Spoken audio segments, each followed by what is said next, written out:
Ohayou gozaimasu. Dan here. It's Wednesday, Tuesday. I don't really remember anymore. So yesterday I arrived in Nikko in the morning, like around 11, and then started kind of wandering around the town and saw the Toshogu Shrine, which was really cool. I've seen a lot of shrines now. I was starting to get a little burnt out, but then this shrine was pretty awesome. Just the intricate, detailed carvings of like dragons and dogs and the like emperor gods and all kinds of stuff was really impressive. And there was a room called. Not called. There's a building with a room that had a painting of what they called the crying dragon or the weeping dragon. And it was cool because they would in any other part of the room. So the dragon was painted on the ceiling, and they would take these wood blocks and smack them together, and it makes like a ringing kind of sound, like a click. And they could do it anywhere in the room, and it wouldn't echo. It would just click. And then when they would hit the two stones to the two pieces of wood together underneath the dragon's face, it would echo, but in a really sharp. It was different than an echo, but it echoed, but it sounded different than an echo. I don't really know how to describe it. It was sharp, and it didn't like hit and then carry back. It more just like rung like a bell. It was really interesting. The guy that explained everything said everything in Japanese, and I picked up a little bit about Inuyasu was like a self-proclaimed god or something like that. And he's among the 12 gods that I think are part of the zodiac. I think that's what I was. I think that's what I got out of what he was saying. But that room was really cool with the dragon and just all the carvings and inside these temples is just amazing. And then I also saw the see no evil, speak no evil, hear no evil monkeys. And that was kind of entertaining. And then walked up behind the temple to this the gravesite, the tomb of. I'm pretty sure it's Inuyasu, but that doesn't sound right. It sounds like something out of a manga book or something. But anyways, so I walked up this hill for like 10-20 minutes, it seemed like, up just these stairs and stairs and stairs and stairs all the way up this hill. And that was my first experience with a hill yesterday. And from then on, I pretty much walked up and down hills all day long. My legs were just dying. I could feel the burn in my legs from walking up and down so much.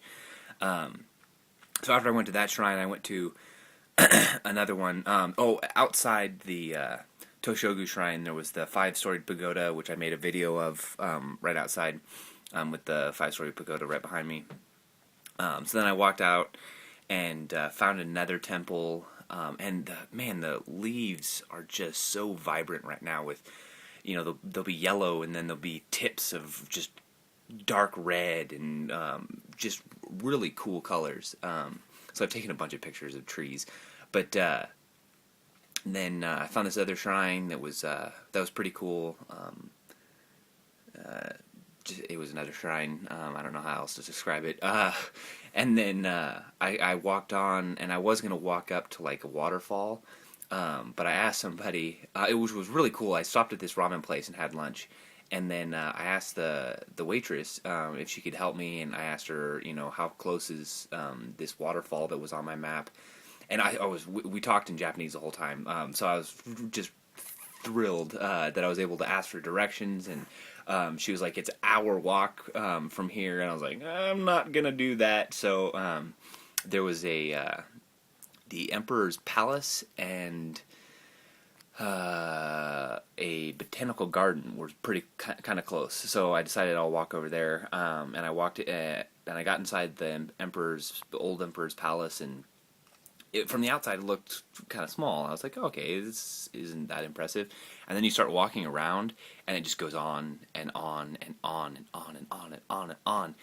Just room after room after room after room, and the outside is just this huge garden, and then it's like they're like modules, like it'd be like a room and then a room and a room and a room, and then on the inside of the building there would be an open area with another small garden. So it's like the snake that went around these little open holes, and they'd have the gardens inside and then gardens on the outside. It was really cool, and it was 2 stories. I got up into one of the 2-story parts. There was another part that they had blocked off. But I mean, just everything from entertainment rooms where there was actually a pool table that the Emperor family played on 100 years ago, and bathrooms and entertainment and delegate entertainment rooms where they would entertain guests, just all kinds of stuff. And then so I walked around this whole area, and then walked outside in the garden, and it was all really nice. And then I walked out, and I was going to go over to the botanical garden, but then I found out it was closed already. I think it's for the season. So I just started kind of walking again, and became my wandering self, and just started. I was like, oh, there's a river that was kind of close to me on the map, so I decided, oh, I'll try and find like a path down by the river. So I kind of just started wandering through residential areas until I found, all of a sudden there was a map that was it was a trail map of back in the day. Like any travelers and people that would come through the area would use this trail through the mountains. So I was like, oh, that's kind of cool. So I just started going on this trail and found this long bridge across the river. And then underneath the bridge, there was these like 2 or 3 pools.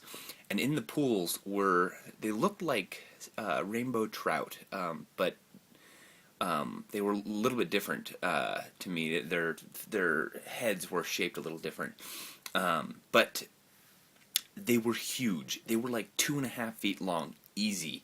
Some of these fish were just massive. Like if you tried to pick it up, it would just flop so much that you wouldn't be able to hold on to it. They were just massive, and there was 60 of them in this little tiny pool, and they'd always be eating bugs and stuff. You'd see them like almost jumping out of the water, and it was pretty cool. So after I saw that, I walked across the bridge, and I was just about ready to turn left on the trail when I saw a monkey, and I was like, "Oh, sweet!" I wanted to see monkeys while I was here, but the lady that I had asked the directions for the waterfall, I also asked where I could see some monkeys, and she said, "Oh, you'll need to go up to this like lake, which is like an hour by bus." And I don't have the time to just make that trek for some monkeys, so I was like, okay, I'll skip it.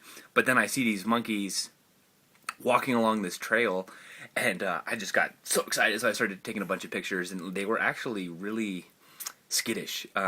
Like if I even just moved a little bit, they would all run. But it was like a whole family that were walking across the road, so I kind of like squatted down and had my camera out and kind of recorded and took a bunch of pictures of just the families walking across this little road and up and over the fence. And then I guess they all went across the road that was right over the fence from me, because I kept hearing cars slowing down and stopping, or just like braking really hard. So that was kind of funny, sad, and whatever kind of feelings you would get from that. So after I saw the monkeys, I just started walking along this trail, and there was this whole row of stone-carved monks, I guess you would say, and they all had knitted red hats, like very new. Somebody just made these knitted new hats, but the stone statues were really old. And then they also had these like red bibs. I wasn't entirely sure why, but there were just a huge row of them, and then you'd kind of go around a bend, and there'd be another long row of these sitting monks. but along this trail, so on the right side was the monks, and then on the left side was the river, and I got a bunch of cool pictures of just the river going on, and little tiny waterfalls, and just the rapids, and it was pretty cool. And the water is so clear; it's just this like crystal blue aqua. It was just gorgeous. So I walked along this road for a while, and then I saw a white crane sitting in the water, just kind of looking around. And I think because I was like the only person around when I came up and I pulled out my camera to take a picture of it, I think I moved too fast and I scared it away. But to watch it fly down the river was really cool. I'd never seen a crane fly before, and it was majestic, I guess. It would be the right word. It was very majestic, just the way that it flew. It was really neat. And I actually wound up walking along the river more to kind of come back to the hotel, or to go towards the hotel that I'm staying at. And I saw the crane again and got to take pictures of it there. So that was cool. But then along the way, there was this. It's called the Sacred Bridge, and it kind of runs like in the middle of the town. I walked across the bridge, or didn't get to walk across the bridge, but then took a bunch of pictures, and then kind of walked back up to the hotel, and that was pretty much my day. So today I'm heading up to, where am I going? Aomori, and going to go to that concert. So looking forward to it, and got a couple hours before I got to get on the train and spend most of the day in travel. So it'll be fun. And I'll see you guys tomorrow.